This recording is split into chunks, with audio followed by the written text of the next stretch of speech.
Chiefs Kingdom. Stop scrolling right now. Arrowhead just erupted with breaking news, and one figure is ringing across St. Joseph. 14 seasons of raw dominance.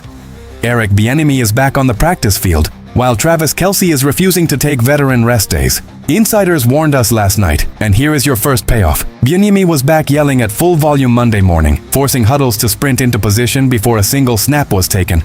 If you bleed red and gold more than you despise the Chargers, smash subscribe right now to own the AFC West. We start with the emotional comeback that has Kansas City buzzing. Stay locked, because a double cliffhanger is waiting at the end. The Morning Sun beat relentlessly down on Missouri Western State University in St. Joseph, Missouri, but the energy buzzing across the practice fields was unlike anything seen so far this summer. Whispers had been circulating through the building since dawn about a major presence walking down the hill toward the field. The identity everyone was waiting for? Offensive coordinator Eric Bieniemy. And his return immediately injected electric shockwaves straight through the entire organization. After 2 agonizing weeks away from the team to attend to a heartbreaking personal tragedy involving a shooting at his family home in Virginia, Bieniemy officially put his whistle back on and stepped onto the grass in Kansas City. The moment he arrived, legendary voice of the Chiefs Mitch Holthus wrapped him in an emotional, massive hug, setting a tone of deep unity before pure, unadulterated football work took over. Passing game coordinator Joe Blameyer and offensive line coach Andy Heck did an admirable job keeping the ship steady in his absence, but there is simply no substitute for Bieniemy's relentless vocal standard. From the very first period of team drills, his iconic voice boomed across the entire complex, demanding instant discipline and calling out body language before reps even began. He yelled at players to get out of the huddle faster, bringing back the exact high-octane intensity that fueled 2 Super Bowl championships. Young offensive linemen were immediately placed on notice as Bieniemy paced behind the line, demanding perfection on every single assignment. But Bieniemy's emotional comeback wasn't the only massive relief for Andy Reid's squad on Monday morning. Dynamic wide receiver Xavier Worthy and second-year defensive end Ashton Gillott both strapped on pads for the first time after dealing with short-term shoulder and hamstring injuries that had robbed them of valuable repetitions. Having Worthy back on the field provides an immediate spark for a limited receiver room that saw rookie Cyrus Allen miss time with a bruised shin, while Rashee Rice continues his gradual recovery process from off-season knee surgery. For Gillott, his return stabilizes a thin defensive line looking to fill the massive voids left by the off-season departures of Charles Omenihu and Mike Dana. Gillott spent portions of practice doing rehab work on the side, but putting pads back on marks a crucial milestone in his development. Meanwhile, the offensive line situation continues to evolve with star guard Trey Smith sidelined by a concerning hip issue. Head coach Andy Reid initially downplayed the injury as minor, but Smith's continued absence has forced the coaching staff to scramble for answers. Undrafted rookie Khalil Benson from Indiana took critical first-team reps at right guard after previously taking the majority of reps at right tackle. Veteran Jalen Moore stepped in at right tackle on Monday, mirroring the team's approach over the weekend. This shift raises significant questions about how the Chiefs evaluate Benson long-term and whether his future lies inside or outside. Andy Reid noted after practice that reps inside will still benefit Benson's versatility, but it is hardly ideal for a rookie trying to win a permanent starting position. This sudden influx of returning leadership and returning playmakers completely alters Kansas City's trajectory as they prepare for their preseason opener against the Los Angeles Rams on Saturday. Bieniemy's presence reestablishes a culture where holding every single player accountable is paramount, especially after a frustrating campaign where attention to detail occasionally lagged. Having key playmakers like Worthy and Gillott back in pads ensures that Patrick Mahomes and the defense can build real, high-speed chemistry before real games begin. The entire locker room feels energized, but the pressure to execute under Bieniemy's watchful eye has never been higher. Is this intense coaching push exactly what Kansas City needs to reclaim ultimate dominance in the AFC? Can the offensive line maintain its elite standard if Trey Smith's hip injury lingers longer than expected? Drop your detailed thoughts below.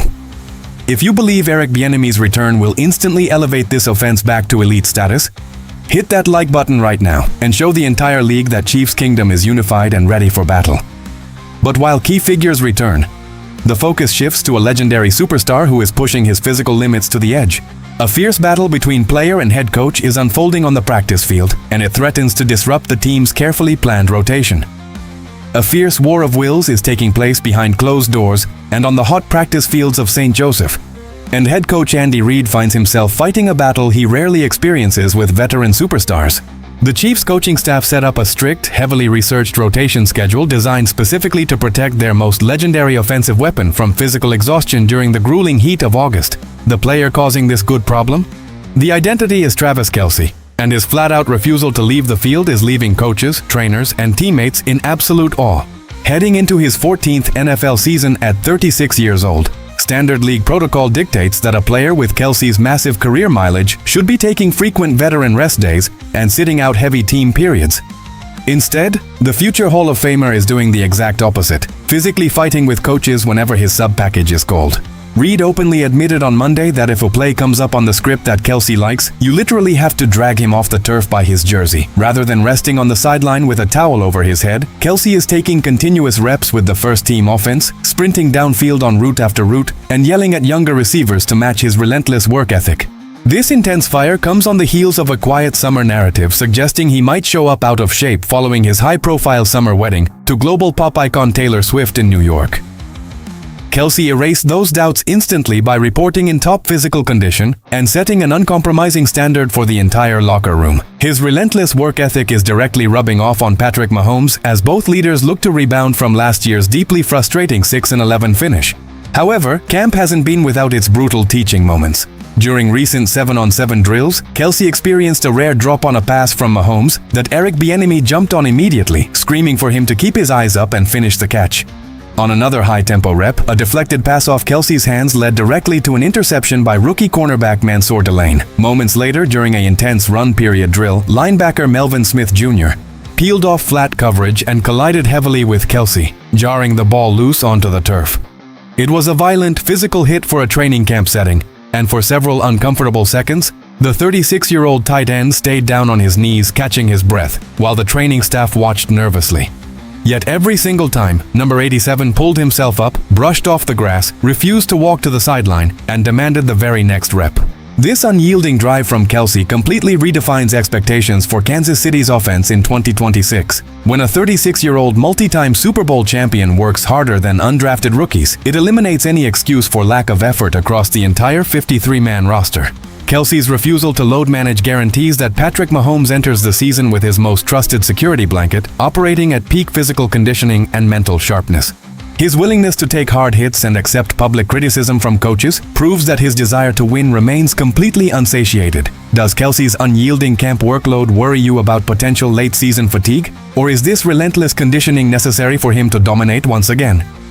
Can younger pass catchers like Xavier Worthy feed off this legendary energy to elevate their own games? Share your thoughts in the comments.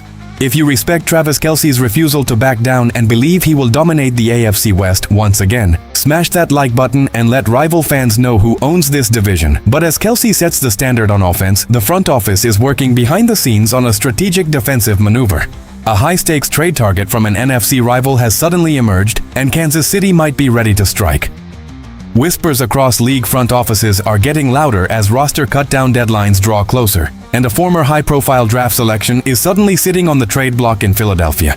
NFL trade rumors are urging the Eagles to dump cornerback JAKORIAN Bennett after just one season, opening a massive opportunity for an aggressive contender to step in and acquire raw defensive talent. Originally selected in the 2023 NFL Draft by the Las Vegas Raiders before being traded to Philadelphia last offseason, Bennett arrived as a low-risk development project.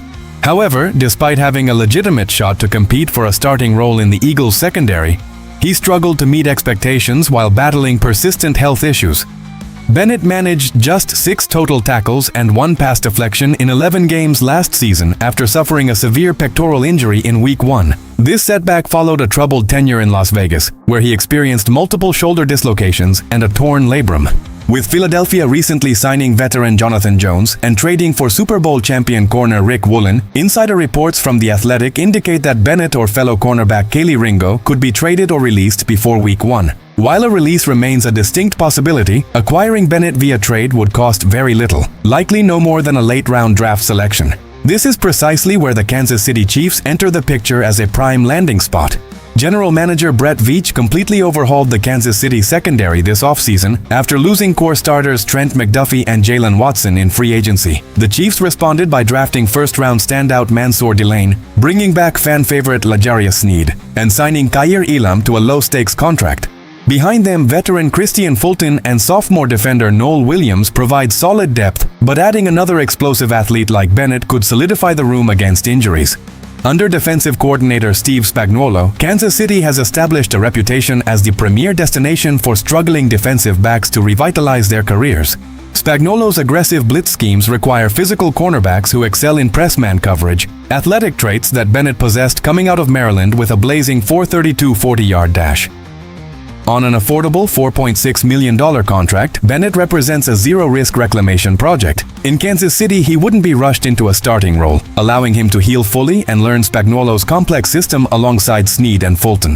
Mentored by one of the greatest defensive minds in football history, Bennett could transform from an afterthought into a high-value rotational weapon.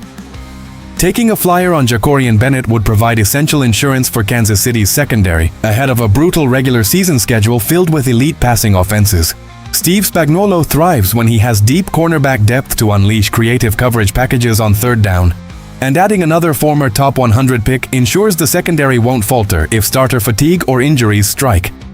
Is taking a gamble on JAKORIAN Bennett worth a late-round pick for Brett Veach? Do you trust Steve Spagnuolo to turn another rival's cast-off into a shutdown corner? Share your detailed takes in the comment section right now. If you trust Brett Veach and Steve Spagnuolo to build another championship-caliber defense in Kansas City, hit like and subscribe right now to stay ahead of every single roster move. The pieces are falling into place, but the biggest revelations are still ahead. 3 stories, one clear message echoing across the NFL. Eric Bieniemy's explosive return restores the uncompromising accountability this offense desperately needed. Travis Kelce's relentless refusal to rest sets an unbreakable championship standard. And strategic secondary trade rumors prove Brett Veach is constantly hunting for talent. Kansas City isn't just preparing for another football season, they are aggressively sharpening every single edge to reclaim ultimate reign over the league. If the Chiefs maintain this ferocious level of intensity through August, the AFC West title race is practically over before it even starts. Los Angeles is retooling, Denver lacks depth, and Las Vegas remains far behind.